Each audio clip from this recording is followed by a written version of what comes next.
예수님 한 분으로 충분합니다. 인사하겠습니다. 예수님 한 분으로 충분합니다. 다시 한번요. 기도하는 그 일은 잘 될 것입니다. 다시 한번요. 그럼에도 살아냅시다. 못생긴 나무가 산을 지킨다 하는 말이 있습니다. 못생긴 나무가 산을 지킨다. 요즘에는 산에서 나무를 베는 일이 흔치 않죠. 법으로 금하고 있지만 예전에는 나무 땔감을 한다거나 또 어떤 제목으로 쓴다거나 그래서 나무를 베는 일이 종종 있었습니다. 사람들은 어떤 나무가 땔감으로 적당하고 어떤 나무가 제목으로 적당한지 자기 기준에서 쓸모 있는 나무와 쓸모 없는 나무를 구분합니다. 그런데 사실 이 나무의 역할 중에서 아주 중요한 역할이 뭐냐면 땔감이나 제목으로 쓰이는 것도 물론 중요하지만 그보다 훨씬 더 중요한 것은 산을 지키는 것입니다. 이것이 나무가 가지고 있는 아주 중요한 역할입니다. 산을 지키는 것. 그래서 산에 나무가 제대로 있어야 비가 많이 와도 홍수가 나지 않고 산사태가 나지 않는 것입니다.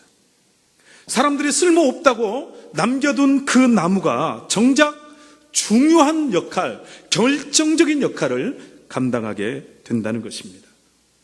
여러분, 우리가 이런 관점으로 사람들을 봐야 되는 거예요. 이런 관점으로 우리 자녀들을 봐야 되는 거예요. 이런 관점으로 내 인생을 봐야 되는 것입니다. 세상적인 기준으로 볼 때 사람들의 어떤 가치관과 기준으로 볼 때 이 사람은 별로 쓸모가 없다. 이 사람은 별로 가치가 없다. 이 사람은 대단하다. 이렇게 구분하는 것이 아니라 세상적인 기준으로는 그렇게 보일지라도 하나님 나라의 관점에서는 다르게 볼 수 있다는 것입니다. 쓸모 있다, 쓸모 없다를 구분하는 결정적인 기준은 뭐냐면 세상적인 가치관과 세상적인 기준이 아니라 하나님께 붙들려 있느냐. 이것으로 쓸모 있는 인생과 쓸모없는 인생이 결정된다는 것입니다.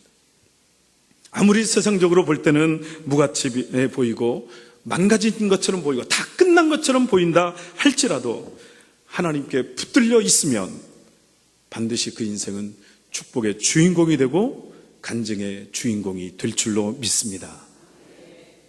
그걸 보여주는 사람이 바로 유다입니다. 유다. 오늘 저는 여러분과 함께 이 유다의 인생을, 유다의 가문을 함께 생각해 보려고 합니다.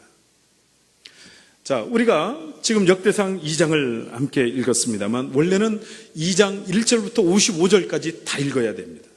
1절부터 8절까지만 우리가 읽었습니다. 역대상은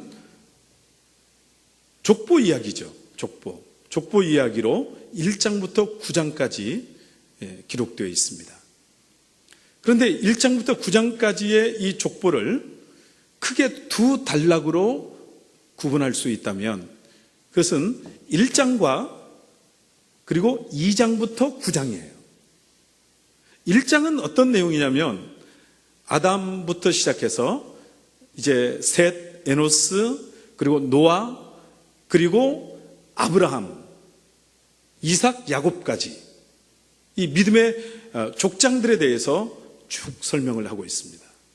이게 1장이에요. 2장부터 9장은 어떤 내용이냐면 그 1장은 야곱까지잖아요. 이제 야곱의 12아들 이야기가 2장부터 9장까지 말씀이 바로 야곱의 12아들 이야기입니다. 오늘 우리가 함께 읽은 이 2장은 그 12아들들 중에서 12지파 중에서 유다라고 하는 아들, 이 유다 지파에 대한 말씀입니다. 사실 유다는 야곱의 네 번째 아들입니다.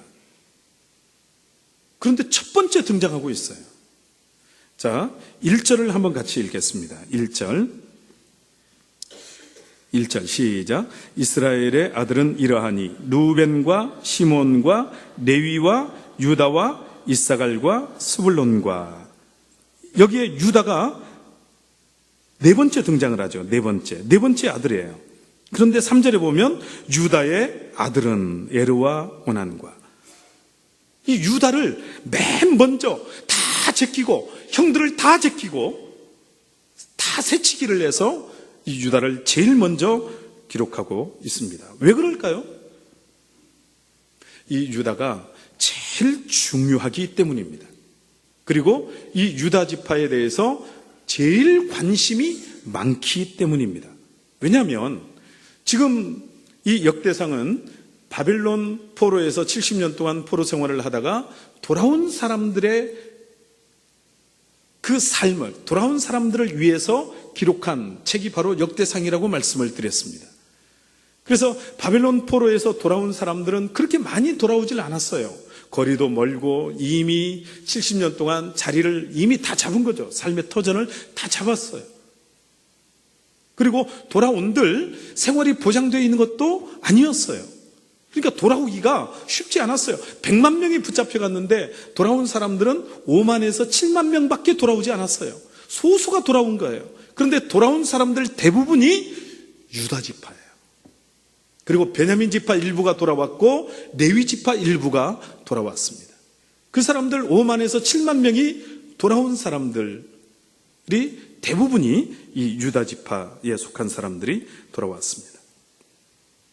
자, 오늘 저는 크게 두 가지를 말씀을 드리려고 합니다. 첫째는 유다는 과연 어떤 사람인가? 두 번째는 이 유다 지파는, 유다 후손들은 과연 어떤 복을 받았는가? 크게 두 가지를 말씀을 드리려고 합니다. 하나씩 생각해 보려고 하는데요. 첫째로 이 유다는 어떤 사람인가? 한마디로 말하면 유다는 자격이 없는 사람이라는 거예요. 이 유다는 낯뜨거울 정도로, 민망할 정도로, 부끄러울 정도로 자격이 없는 사람, 이것이 유다입니다. 자, 3절 말씀을 함께 읽겠습니다. 3절 시작. 유다의 아들은 에르와 원한과 셀라니.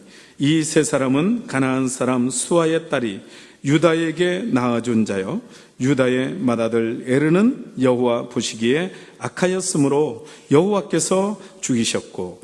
보통 족보를 보면 이 족보에는 도덕적인 얘기가, 윤리적인 얘기가 나오지 않습니다. 그냥 누가 누구를 낳았다 이렇게 그냥 축축 지나가는 거예요. 그런데 유일하게 족보에 도덕적인, 윤리적인 얘기를 언급하고 있어요. 유다에 대해서. 그것이 1절부터 8절까지 얘기고요. 그리고 9절부터 55절까지는 그 유다 지파가 어떤 복을 받았는가, 어떻게 번성했는가, 그 이야기를 지금 하고 있는 것입니다. 그런데 오늘 3절 지금 같이 읽었습니다만 이 3절에 이런 표현이 있어요. 가나안 사람 수아의 딸과 유다가 결혼을 했다는 거예요. 가나안 사람 수아의 딸. 우리가 그냥 스쳐 지나갈 수 있지만 이게 굉장히 중요한 표현입니다. 하나님께서 아브라함과 그 후손들에게 명령하신 그 명령, 그 계명이 뭐냐면 가나안 사람들과 통혼하지 말라는 거예요. 가나안 사람과 혼인하지 말라는 것입니다. 그래서 아브라함이 아들 이삭을 장가 보낼 때 창세기 24장에 보면 늙은 종을 시켜서 어디까지 보냅니까? 하란까지 보내는 거예요. 하란까지 보내서 자기 고향에 가서 거기 가서 리브가를 맞이해서 이 이삭의 신부감을 구해가지고 돌아오는 장면이 창세기 24장이잖아요. 야곱도 마찬가지죠. 야곱도 삼촌 라반의 집에 가서 거기 하란이잖아요.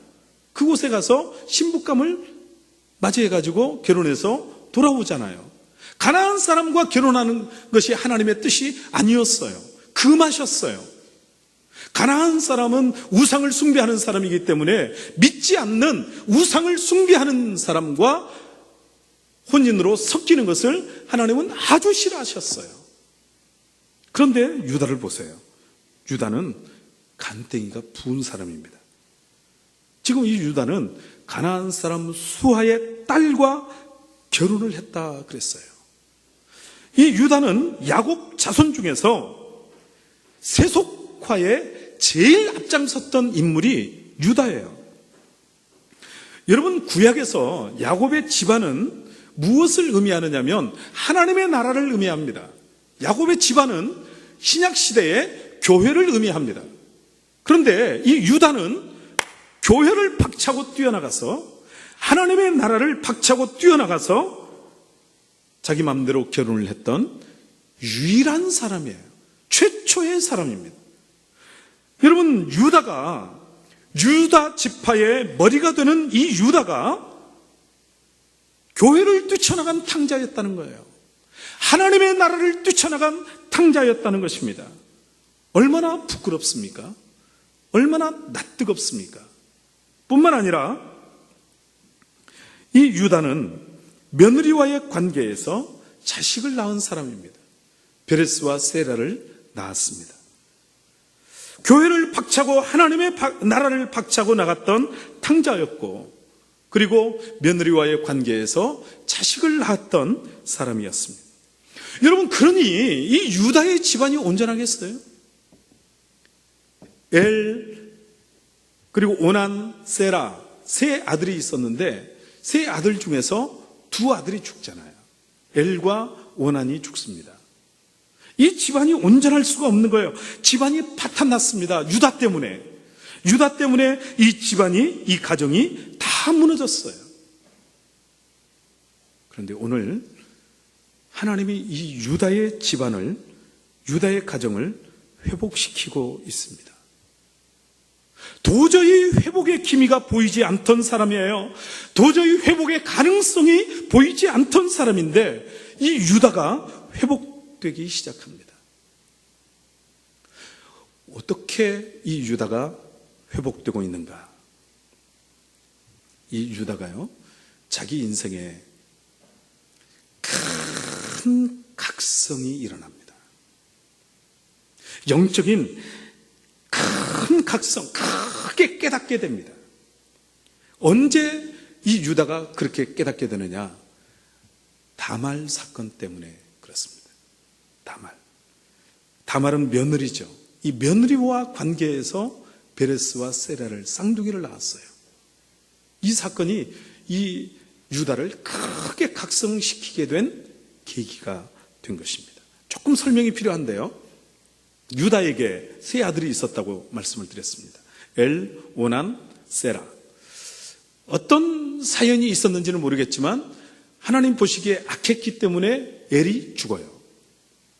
그 당시 이스라엘의 그 풍습은 형이 자식이 없이 죽으면 동생이 형수와의 관계에서 형의 자식을 낳아야 되는 거예요. 그래서 형의 대를 이어가야 됩니다. 이것이 설명을 하자면 길지만 이것이 구속사와 아주 밀접한 관계가 있어요. 대표성 원리와 아주 밀접한 관계가 있어요. 왜 우리가 원죄를 가지고 있죠? 아담이 인류의 대표예요. 왜 우리가 예수 그리스도 때문에 구원을 받죠? 예수님이 인류의 대표예요. 그래서 첫사람 아담, 둘째 아담, 예수님이 둘째 아담으로 오신 거잖아요. 대표성 원리예요. 이것과 이 형사 취수 제도, 형이 죽었을 때 동생이 형과 함께 살아서 그 형의 대를 이어간다 하는 것은 굉장히 밀접한 관계가 있습니다. 자, 그런데 이 둘째 아들 오난이 형수하고 사는데 가만히 생각해 보니까 자식을 낳아도 내 자식이 안 되는 거예요. 그래서 의도적으로 자식을 낳지 않습니다. 그러니까 하나님 보시기에 이게 또 악한 거예요. 그래서 오난이 죽어요. 엘이 죽었고요, 오난이 죽었어요. 하나가 남죠? 세라 하나 남았어요. 막내 아들 하나 남았어요. 유다가 생각할 때 겁이 덜컥 나는 거예요. 이러다가 자식 셋 있는 거 막내까지 다 죽게 생겼어요. 대가 끊기게 생겼어요. 그래서 며느리 다말에게 이렇게 말을 합니다. 너는 친정에 가 있어라. 아직 세라가 어리니까 세라가 장성하게 되면 내게 연락을 하마, 기별을 하마 하고 친정으로 보냈어요. 이 유다는 세라를 안 줄 생각이었죠. 그런데 세라가 시간이 지나니까 장성하게 되죠. 친정에 가 있던 다말이 소식을 들어보니까 세라가 장성을 했다는 거예요. 그런데 시아버지에게 기별이 없어요. 그래서 다말이 창녀로 변장을 하고 시아버지와 관계에서 자식을 낳게 됩니다. 임신을 하게 됩니다. 여러분, 이것은 도덕적인, 윤리적인 그런 문제가 있지만 그걸 뛰어넘어서 지금 이 다말은 어떤 정욕 때문에 그런 행위를 한 것이 아니라 다말에게 믿음이 있는 거예요. 어떤 믿음이냐면 하나님의 복이 이 유다 가문에 있다는 것을 다말은 알았어요. 그래서 어떻게 해서든지 다말은 그 유다 가문에 포함되기를 원했어요.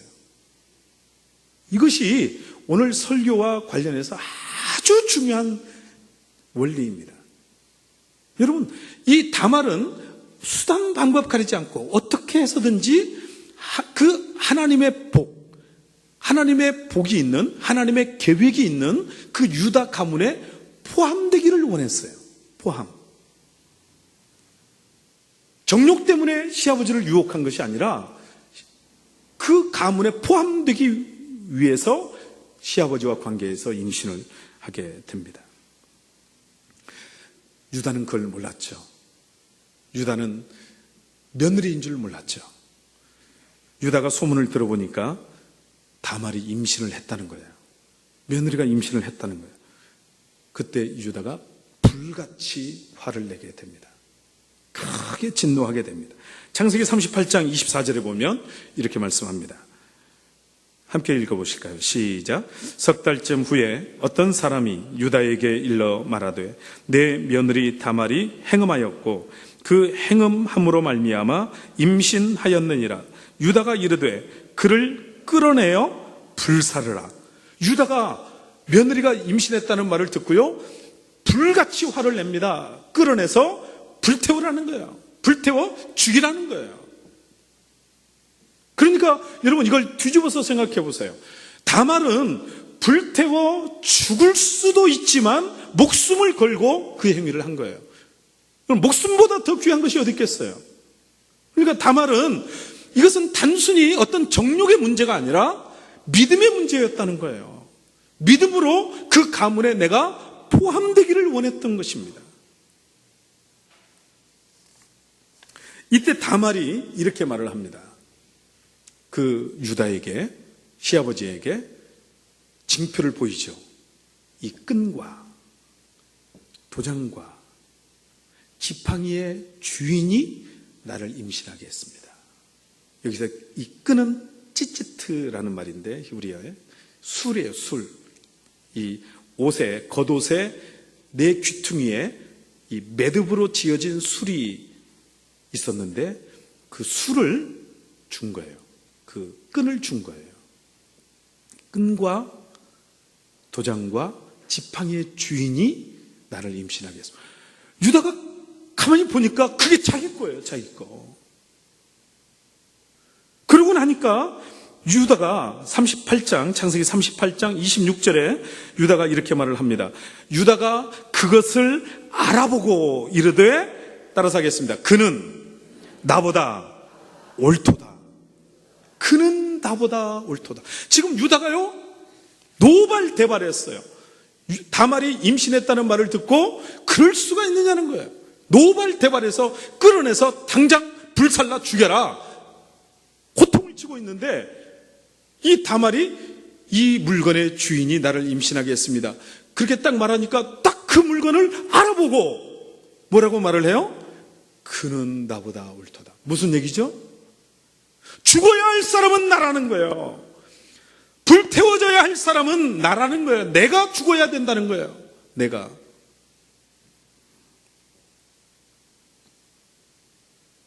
이 순간에 이 유다는 크게 각성하게 됩니다. 다말이 죽어야 되는 것이 아니라 내가 죽어야 된다는 거예요. 내가. 여러분, 우리가 신앙생활을 하면서 그런 순간이 있어요. 우리가 얼마나 많이 하나님의 말씀을 알고 있습니까? 얼마나 많이 설교를 많이 듣고 있습니까? 죄에 대해서, 십자가에 대해서, 예수님의 피의 공로에 대해서 수많은 말씀을 알고 있고 수많은 설교를 듣고 있는데 그 많은 말씀을 듣는데 안 들려요. 안 들리다가 어느 순간에 그 말씀이 크게 들릴 때가 있어요. 그 말씀이 청천벽력같이 천둥같이 천둥이 치는 것처럼 영혼에 천둥이 치는 것처럼 들릴 때가 있습니다. 이게 대각성이에요. 이 각성이 일어날 때 우리의 마음속에 이런 생각이 드는 거예요. 나는 별 볼 일 없는 사람이구나. 이 생각이 드는 거예요. 나는 별 볼 일 없는 사람이구나. 내가 괜찮은 사람인 줄 알았어요. 내가 나 정도면 그래도 괜찮지. 이 정도면 그래도 수준이 있는 거지. 괜찮은 사람인 줄 알았어요. 그런데 어느 순간에 이 각성이 일어나는 순간에 나는 아무것도 아니구나. 나는 별 볼 일 없는 사람이구나. 그 생각이 드는 거예요. 여러분, 유다는요, 괜찮은 사람인 줄 알았어요. 요셉을 형제들이 죽이려고 할 때 유다가 나서서 죽이지 말자고 하잖아요. 가로막잖아요. 우리가 그의 피를 은닉한들 무엇이 유익하겠느냐. 죽이지 말잖아요. 차라리 우리가 그를 미디안 상인에게 팔자. 그 생명을 살리자는 거예요. 여러분, 유다는 온유한 사람인 줄 알았어요. 자기가 생명을 귀히 여기는 사람인 줄 알았어요. 유다는 자기가 괜찮은 사람인 줄 알았어요. 그런데 알고 보니까 이 다말 사건을 통해서 알고 보니까 형편없는 사람이었던 거예요. 정말 죽어야 할 사람은 다말이 아니라 유다였어요. 유다. 자기가 죽어야 되는 거예요. 영혼에 천둥이 치는 것 같았습니다. 여러분, 예수님의 수제자는 베드로입니다. 이 베드로가 위대한 신앙 고백을 했어요. 주는 그리스도시요 살아계신 하나님의 아들이십니다. 그 신앙 고백을 들으시고 예수님이 너무너무 기뻐하셨어요. 바요나 시몬아, 내가 복이 있도다. 이를 알게 한 이는 혈통으로나 육정으로 나지 아니하였고 하나님, 하늘에 계신 하나님 아버지로 말미암았느니라. 혈통 때문에 고백할 수 있는 고백이 아니라는 거예요. 유대인이라는 이 혈통 때문에 이 고백은 고백할 수 있는 고백이 아니라는 거예요. 하나님의 은혜로 고백할 수 있는 고백이라는 거예요. 그러면서 예수님이 내가 이 반석 위에 내 교회를 세우리니 음부의 권세가 이기지 못하리라. 이 신앙 고백 위에 교회를 세우겠다는 거예요. 위대한 신앙 고백을 한 사람이에요. 또 베드로는 여러 번 호언장담했던 사람입니다. 큰 소리 쳤던 사람이에요. 너희도 가려느냐? 벳세다 들녘에서 오병이어 기적을 베푸시고 사람들이 그 떡만 먹고 다 뿔뿔이 흩어졌어요. 사람들이 돌아간 그 뒷모습을 바라보시면서 예수님이 하시는 말씀이 제자들에게 너희도 가려느냐? 베드로가 주여 영생의 말씀이 여기 있사온데 우리가 어디로 가리까? 다 주를 버릴지라도 주를 버리지 않겠습니다. 호언장담했어요. 큰 소리 쳤어요. 베드로는요 수제자였어요. 위대한 신앙 고백을 했어요. 베드로는 물리를 걸었어요. 많은 기적을 경험했습니다. 괜찮은 제자인 줄 알았어요. 나 정도면 괜찮은 제자다 이렇게 생각했어요. 나 정도면 수준 있는 제자다 이렇게 생각했어요. 그런데 이 환상이 와장창 깨지게 됩니다. 언제요? 예수님이 가야바 법정에서 신문을 받고 계시는데 그때 한 계집종 앞에서 이 환상이 와장창 깨지는 거예요. 예수님을 부인하게 되는 거예요. 베드로가 칼을 들고 창을 든 그 무장한 군인들에 둘러싸여서 예수님을 부인한 것이 아니라 아무 힘없는 계집종 앞에서 예수님을 부인하는 거예요. 첫 번째 부인할 때는 네가 무슨 말을 하는지 내가 모르겠다, 이렇게 가볍게 넘어가요. 그건 그럴 수 있다고 치는데, 두 번째 부인할 때는 그 사람이라고 합니다. 그 사람. 주는 그리스도시요. 자기가 위대한 신앙 고백을 했던 예수님을 향해서 그 사람을 내가 알지 못하노라. 세 번째 부인할 때는 저주하면서 맹세하면서 그 사람을 도무지 알지 못하노라. 세 번째는 그렇게 부인하는 거예요. 저주하면서 맹세하면서. 베드로는 괜찮은 제자인 줄 알았어요. 자기가 자기 정도 되면 수준 있는 괜찮은 제자인 줄 알았지만 그 계집종 앞에서 한순간에 와장창 무너지게 됩니다. 여러분, 오늘 우리에게 그런데 이런 경험이 있어야 된다는 거예요. 내 자아가 깨지는, 내 허물이 깨지는, 내 이 포장지가 깨지는 그 경험이 있어야 된다는 거예요. 유다는 자녀들과 가족들과 종들과 만민이 보는 앞에서 이 다말 사건 때문에 말할 수 없는 창피를 당한 거예요. 그 순간에 그 영혼에 큰 각성이 일어나게 된 것입니다. 나는 별 볼 일 없는 사람이구나. 나는 부족한 사람이구나. 죽어야 할 사람은 나구나. 불태워져야 할 사람은 다말이 아니라, 며느리가 아니라 나다. 이 각성이 일어나게 된 거예요. 이 각성. 오늘 저와 여러분에게 이런 각성이 일어나게 되시기를 주의 이름으로 축원합니다. 이 각성이 일어나야 되는 거예요. 그래야 그 다음이 있는 거예요. 그래도 나 정도면 괜찮지. 오늘 혹시 여러분 가운데 그렇게 생각하시는 분이 계세요? 그래도 나 정도면 괜찮지. 아직 포장지가 벗겨지지 않아서 그래요. 아직 드러나지 않아서 그래요. 아직 껍질이 벗겨지지 않아서 그래요. 아직 여러분의 정체가 드러나지 않아서 그래요. 드러나야 됩니다. 그래서 하나님 앞에서 정말 죽어야 할 사람은 나구나, 무너져야 할 사람은 나구나 하면서 자기 자신이 무너지는 그 경험이 있어야 됩니다. 그러고 나니까 이 유다 가문이 어떻게 복을 받는지를 9절부터 55절까지 말씀해 주고 있어요. 유다 가문의 번성입니다. 자, 다 볼 수는 없고 간단하게 중요한 부분 몇 군데만 보도록 하겠습니다. 먼저 9절부터 17절까지인데, 이 9절부터 17절까지 말씀은 다윗 계보입니다. 다윗의 계보를 수직으로 기록하고 있어요. 여러분, 다윗은 어떤 사람입니까? 하나님 마음에 합한 사람이에요. 그리고 내 허리에서 왕이 될 자가 끊어지지 아니하리라, 그 약속을 받았고, 유다 왕들은, 남유다 왕들은 실제로 다윗의 왕들이 다 왕이 됐어요. 쿠데타 한 번 일어나지 않았어요. 그 다윗이 유다 가문에서 태어납니다. 그 다윗이. 나중에 다윗의 후손으로 메시아가 오잖아요. 그 다윗이 유다의 후손입니다. 자, 18절부터 24절까지 보면 20절을 보겠습니다. 20절 함께 읽겠습니다. 시작. 훌은 우리를 낳고 우리는 부사레를 낳았더라. 낯익은 이름이죠. 훌. 어디서 들어보셨나요? 아론과 훌. 모세의 팔을 떠받쳤던 사람, 아말렉과 전쟁에서 모세의 팔을 떠받쳤던 사람, 하나님 나라 전쟁에서 한 축을 담당했던 사람이 훌이잖아요. 이게 유다의 후손이에요. 부사렐, 어디서 들어보셨나요?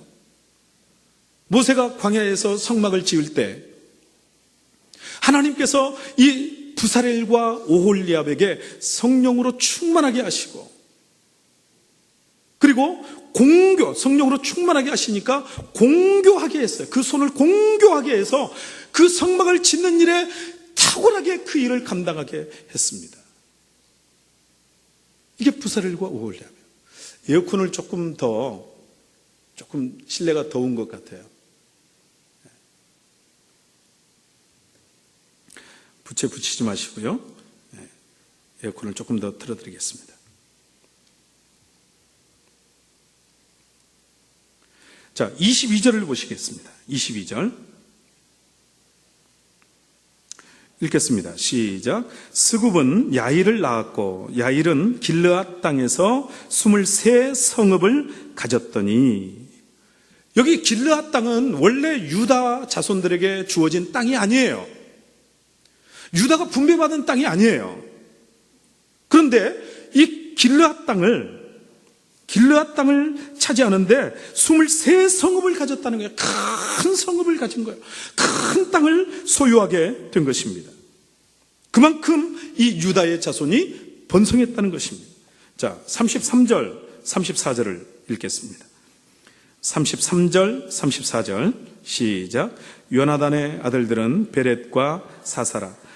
여라무엘의 자손은 이러하며 세사는 아들이 없고 딸뿐이라. 그에게 야르하라 하는 애굽 종이 있으므로 35절 세산이 딸을 그 종 야르하에게 주어 아내를 삼게 하였더니 그가 그로 말미암아 앗대를 낳고. 자, 이게 무슨 얘기냐면 그냥 읽으면 몰라요. 설명이 필요합니다. 지금 딸만 가지고 있는데 그 딸을 이 집안에 종이 있는데 종이 누구냐면 애굽의 종, 애굽 사람 종이 한 사람이 있었던 거예요. 여러분, 이 당시는 종과 주인은 상종을 안 하는 관계잖아요. 종은 짐승과 같잖아요. 물건과 같잖아요. 그런데 이 애굽의 종을 어떻게 했다는 거예요? 사위로 맞았다는 거예요. 사위로. 자기 딸을 애굽의 종에게 주었다는 거예요.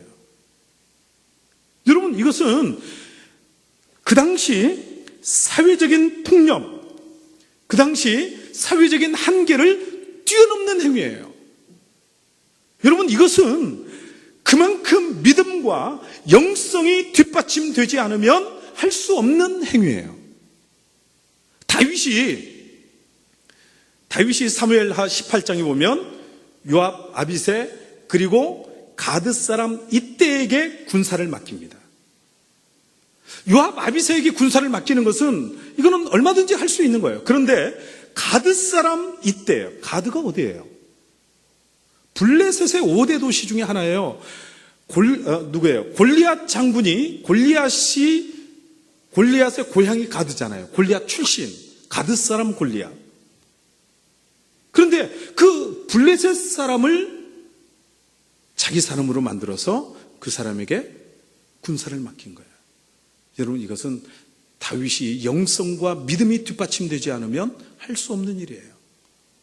손양원 목사님이 자기 두 아들을 죽인 그 살인범을 양자로 삼잖아요.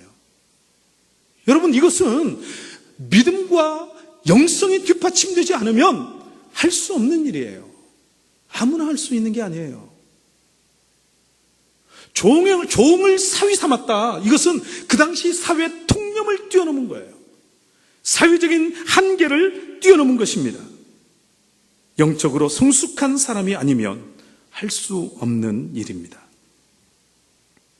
유다의 후손이 그런 영성이 있는, 그런 믿음이 있는 사람이 되었다는 거예요. 자, 42절부터 55절인데요. 마지막 55절만 보겠습니다. 55절 마지막 보시면 야베스에 살던 서기관 종족 곧 디럇 종족과 시므앗 종족과 수갓 종족이니 이는 다 레갑 가문의 조상 함맛에게서 나온 겐 종족이었더라. 야베스에 살던 서기관 종족, 이 유다의 후손 중에서 이 서기관 종족이 있었다는 거예요. 서기관 종족은 어떤 사람들이냐면 특별히 유다의 후손 중에서 말씀에, 율법에 헌신된 사람, 율법에 투철한 사람. 그래서 이 서기관 종족은 그 당시 영적인 등불과 같은 빛과 같은 역할을 했던 사람. 오르, 성가대 이름이잖아요. 하오르. 하나님의 등불과 같은 역할을 했던 사람. 그 사람들이 서기관들이었어요. 그래서 이 유다 족속은, 유다 후손들은 양적으로도 또 질적으로도 영적으로도 엄청난 복을 받게 된 것입니다.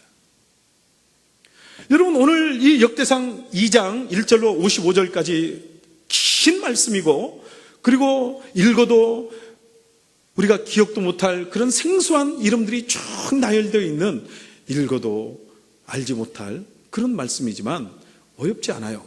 간단합니다. 두 가지예요. 유다가 누구냐? 유다는 어떤 사람인가? 유다는 한마디로 자격이 없는 사람이다. 한마디로 형편없는 사람이다. 부끄러운 사람이다, 유다는. 그런데 이 유다가 다말 사건을 통해서 와장창 깨진 거예요. 대각성이 일어난 거예요. 영혼의 천둥이 치는 것 같은 대각성이 일어나게 된 것입니다. 그 사건을 통해서 이 유다 가문, 유다 후손들이 큰 복을 받았고 크게 번성했다. 이 그림입니다. 그림이 그려지시나요? 네. 유다는 형편없는 사람이었고 대각성이 일어났고, 그리고 그 후손들이 크게 번성했다. 그런데 제가 오늘 말씀드리려고 하는 것은 이거예요. 오늘 말씀에서 제일 중요한 부분이 뭐냐면, 오늘 이 유다가 한 번 복받고 끝난 게 아니라는 거예요. 유다가 한 번 은혜를 받고 끝난 게 아니라는 거예요. 한 번 잘 되고 끝난 게 아니라는 거예요. 지금 왜 하나님께서 이렇게 장황하게 9절부터 55절까지 유다의 후손들에 대해서 수천 년의 그 역사를 장황하게 기록하고 있을까요? 지금 이 유다는 뭐냐? 유다는 한 번 잘 되고 끝난 게 아니라 계속 잘 됐다는 거예요. 할렐루야. 끝까지 잘 됐다는 거예요. 이걸 지금 이 족보가 우리에게 보여주고 있는 것입니다. 한두 번 잘 되고 끝난 것이 아니라 대대로 잘 됐고, 대대로 복을 받았고, 대대로 새로운 역사를 만들었고, 대대로 역사를 바꾸는 영향력 있는 사람들이었다. 이것이 오늘 이 긴 족보가 우리에게 보여주는, 우리에게 들려주는 메시지입니다. 그래서 저는 오늘 설교 제목을 은혜의 질서 이렇게 정했어요. 은혜의 질서. 여러분, 오늘 말씀 중에서 다 잊어버려도 이 단어 하나만은 기억하셔야 됩니다. 은혜의 질서. 따라서 하겠습니다. 은혜의 질서. 유다는 하나님 앞에서 한 번 은혜를 받은 사람이 아니라 은혜의 질서 속에 포함된 사람이에요. 은혜의 질서 속에 들어간 사람이에요. 여러분, 다말이 자기 정욕 때문에, 쾌락 때문에 시아버지를 통해서 자식을 낳은 것이 아니라, 다말은 은혜의 질서 속에 들어가고자 한 거예요. 은혜의 질서 속에 포함되고자 한 것입니다. 자, 그러면 은혜를 받는 것과 은혜의 질서 속으로 들어가는 것은 다른가? 엄청난 차이가 있습니다. 하늘과 땅만큼의 차이가 있습니다. 자, 예를 들면 이거예요. 어떤 사람이 기차를 탔는데 그 기차를 타고 지금 어디로 가고 있느냐면 죽음의 수용소로 가고 있어요. 이제 그 기차를 타고 가만히 있으면 도착하는 곳이 죽음의 수용소예요. 언젠가는 이제 죽게 되는 거예요. 그런데 그날따라 은혜를 받아서 특식이 나왔어요. 특식. 맛있게 먹었어요. 이건 한 번 은혜를 받는 거예요.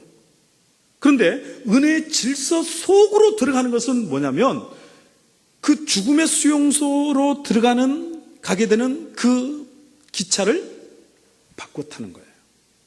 생명의 꼴을 먹게 되는, 생명으로 들어가는 기차로 바꿔 타는 거예요. 이것이 기차를 바꿔 타는 것, 열차를 바꿔 타는 것이 은혜의 질서 속으로 들어가는 거예요.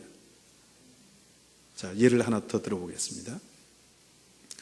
어떤 거지가 있는데, 이 거지에게 63빌딩 그 뷔페 사장님이 그 거지에게 맛있는 식사를 대접했어요. 이건 한 번 은혜를 받은 거예요. 그래서 이 거지가 맛있게 먹었어요. 한 번 은혜를 받은 거예요. 그런데 은혜의 질서 속으로 들어간다는 것은 무엇을 의미하느냐면 이 거지가 그 63 뷔페 사장님의 아들이 되어버린 거예요. 그럼 그게 다 누구 거예요? 잘 모르시는군요. 네. 이게 은혜의 질서 속으로 들어가 버린 거예요. 그러니까 한 번 은혜를 받는 것과 은혜의 질서 속으로 들어가는 것은 하늘과 땅만큼의 차이가 있습니다. 로마서 5장 1절 2절 말씀을 보면 이렇게 말씀합니다. 그러므로 우리가 믿음으로 의롭다 하심을 받았으니 우리 주 예수 그리스도로 말미암아 화평을 누리자. 또한 그로 말미암아 우리가 믿음에 서 있는 이 은혜에 들어감을 얻었으며 하나님의 영광을 바라고 즐거워하느니라. 은혜에 들어감을 얻었으며. 제가 언젠가 그 주일학교 유치부 교재를 보는데 굉장히 제가 은혜를 받은 부분이 있어요. 유치부 아이들을 대상으로 이렇게 쓰여진 교재니까 그림도 많고, 그리고 아담과 하와 이야기인데, 선악과 이야기인데, 그 아담을 재미있게 동물로 표현했어요. 너구리로 표현을 했어요. 그래서 아담을 너구리 아담 이렇게 불렀어요. 하나님이 너구리 아담에게 명령을 주셨어요. 아담아, 너는 여기 있는 이 물에서만 놀아라. 이쪽에 있는 이 물에는 들어가지 말아라. 그렇게 여기 있는 이 물에서만 놀라고 명령을 하셨어요. 이 너구리 아담이 여기서 헤엄치면서 수영하면서 이렇게 노는데 이상했어요. 궁금했어요. 아니, 왜 하나님이 여기서만 놀라고 하시고 이쪽은 들어가지 말라고 하시지? 아니, 여기서도 놀고 저기서도 놀고 하면 얼마나 좋을까? 근데 왜 하나님이 여기서만 놀라고 하실까? 어느 날 용기를 내서 놀지 말라고, 들어가지 말라고 한 곳으로 살짝 들어갔어요. 거기서 헤엄을 치고 수영을 하게 되었어요. 그런데 아무 일도 일어나지 않는 거예요. 오히려 그곳에서 헤엄을 치고 수영을 하는데 경치가 너무 좋아요. 너무 재밌어요. 아무 일도 일어나지 않는 거예요. 그런데 어느 순간에 이 너구리 아담이 깜짝 놀랄 발견을 하게 됩니다. 그게 뭐냐면 들어가지 말라고 한 그 물, 그 강물이 아무 일도 일어나지 않는 것처럼 보이는데 통째로 떠내려가고 있는 거예요. 통째로. 죽음의 폭포를 향해서 이 강물이 통째로 떠내려가고 있는 거예요. 겉으로 보기에는 아무 일도 일어나지 않는 것처럼 보였어요. 그런데 통째로 멸망을 향해서, 멸망의 폭포를 향해서 통째로 떠내려가고 있었습니다. 여러분, 이게 세상입니다. 이게 세상 질서입니다. 내가 세상 질서 속에 속해 있으면 아무 문제도 없는 것 같아요. 더 좋은 것 같아요. 경치도 좋고 재미도 좋고 더 좋은 것 같아요. 그런데 사실은 이 강물 전체가 떠내려가고 있는 거예요. 세상 전체가 떠내려가고 있는 것입니다. 엄청난 질서 속에 있는 거예요. 죄의 질서, 파멸의 질서, 엄청난 질서 속에 있게 되는 것입니다. 아무 문제가 없는 것처럼 보여도 세상이 멸망을 향해서 통째로 떠내려가고 있는 것입니다. 여러분, 통째로 떠내려가고 있는데 거기서 특식을 먹은들 무슨 의미가 있겠어요? 통째로 떠내려가고 있는데 거기서 좋은 집에서 살면 무슨 의미가 있겠어요? 통째로 떠내려가고 있는데. 우리가 예수를 믿으면 통째로 떠내려가는 이 죄의 질서, 저주의 질서에서, 그 질서에서 나와서 은혜의 질서, 새로운 질서, 은혜의 질서 속으로 들어가게 되는 줄로 믿으시기 바랍니다. 이 은혜의 질서 속에 있기만 하면, 이 은혜의 질서 속에 머물러 있기만 하면 이제 생명을 얻게 되는 거예요. 천국을 얻게 되는 것입니다. 멸류관을 얻게 되는 것입니다. 여러분, 지금 유다는 한 번 은혜 받고 끝난 인생이 아니라는 거예요. 은혜의 질서 속에 들어가 버렸다는 거예요. 그러니까 이 유다의 자손들의 족보를 길게 55절까지 길게 말씀하시는 것은 한 번 잘되고 끝난 것이 아니라, 한 번 번성하고 끝난 것이 아니라 끝까지 잘됐다는 거예요. 끝까지. 할렐루야. 끝까지 승리하게 된다는 거예요. 끝까지. 지금 바벨론 포로에서 유다 백성들이 돌아왔습니다. 이 유다 백성들에게 어떤 말이 위로가 될까요? 믿음 하나 가지고 돌아왔어요. 말씀드린 것처럼 거리도 굉장히 멀었죠. 또 바벨론에서 이스라엘까지, 유다까지 돌아오기까지는 많은 것을 포기하고 돌아왔을 거예요. 많은 것을 버리고 돌아왔을 것입니다. 돌아온다고 해도 어떤 안전한 삶의 터전이 준비되어 있는 것도 아니었어요. 이 유다 백성들은 믿음 하나 가지고 돌아왔어요. 믿음 하나 붙들고 여기까지 왔어요. 어떤 말이 듣기를 원할까요? 어떤 말을 듣기를 원할까요?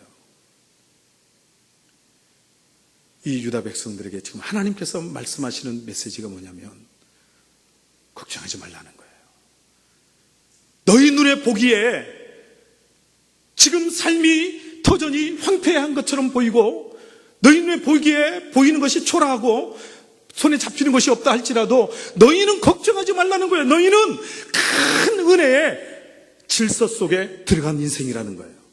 족보를 보라는 거예요. 족보를. 이 족보에 이 대단한 사람들을 보라는 거예요. 이 영향력 있는 사람들을 보라는 거예요. 너희가 이 속에 포함되어 있는 인생이라는 거예요. 그러니까 낙심하지 말라는 거예요. 두려워하지 말라는 거예요. 염려하지 말라는 거예요. 오늘 사랑하시는 저와 여러분, 우리는 예수 그리스도로 말미암아서 이 질서 안에 들어온 사람들인 줄로 믿습니다. 혹시 아직 예수를 믿지 않는 분이 계시다면 아직 이 질서 안에 들어오지 않은 거예요. 그분은 아직 세상 질서 속에 겉으로 보면 아무 문제가 없어요. 예수를 믿지 않는 사람들이 살아가면서 겉으로 보면 더 좋은 것 같아요. 더 잘 나가는 것 같아요. 그런데 통째로 떠내려가고 있는 겁니다. 통째로. 그런데 예수를 믿는 그 순간에 우리는 이 새로운 질서, 은혜의 질서 속에 들어온 거예요. 겉으로 보면 무너진 것처럼 보이고 손에 잡히는 게 없고 연약하고 초라하게 느껴지고 별 볼 일 없이 느껴지는 것 같지만, 그러나 걱정하지 말라는 거예요. 두려워하지 말라는 거예요. 저와 여러분은 예수 그리스도로 말미암아 은혜의 질서 속에 있는 사람인 줄로 믿으시기 바랍니다. 이 사실을 기억하시고 환경 앞에 위축되지 마시고, 이제 명절이라 또 친척들 만나고 형제들 만나고 그러는데 꼭 잘난 척하는 사람들이 있잖아요. 잘난 척하는 사람. 어떤 사람은요, 제가 지난 금요일 날 이 동서 갈등에 대해서 말씀을 잠깐 드렸는데, 이런 동서도 있어요. 꼭 식구들 다 모이면 자기 아들이 상장 받은 거 다 펼쳐놓고, 근데 그런 집안 얘기도 제가 들었어요. 한쪽은 위에서 3등, 한쪽은 밑에서 3등. 근데 공부는 이렇게 해야 된다 하고 일장 연설을 하고 그렇게 공부해서 앞으로 뭐가 될 거냐, 그런다는 거예요. 그러니까 명절이 얼마나 스트레스를 받는지 몰라요. 여러분, 환경을 보면, 상황을 보면, 세상 가치관과 기준으로 보면 우리는 초라할 수 있어요. 한없이 작아 보일 수 있어요. 그러나 오늘 말씀을 통해서 여러분들이 분명하게 확신해야 되는 것은, 여러분들은 이미 예수를 믿는 그 순간에 은혜의 질서 속으로 들어가 버렸어요. 나는 은혜의 질서 속에 있는 거예요. 이제 천국이 보장되어 있는 것입니다. 하나님의 축복이 보장되어 있는 것입니다. 담대하게 남은 생에 승리하시기를 주의 이름으로 축원합니다.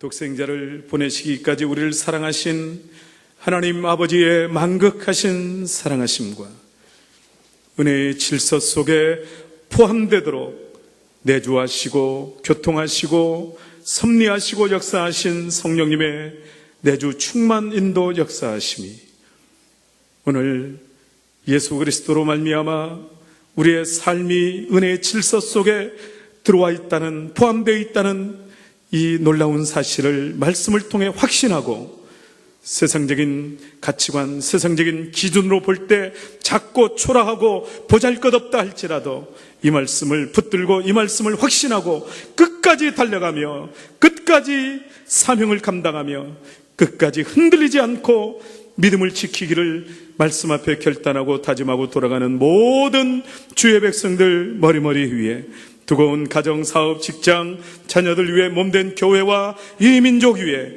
이제로부터 영원까지 함께 계실지어다.